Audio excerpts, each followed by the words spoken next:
ரெண்டு கண்ணும் சந்தன கிண்ணம் தொட்டுக்கொள்ள ஆசைகள் துள்ளும் பூவை கையில் பூவை அள்ளி கொடுத்த பின்னும்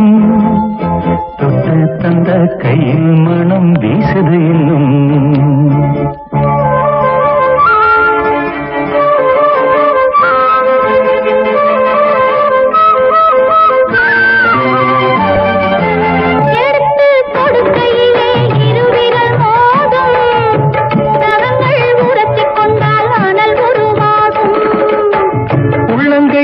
சூடுபட்டு மலர் கொஞ்சம் வாடும் மங்கை நீ சூடிக்கொண்டால் அது கொஞ்சம் ஆறும்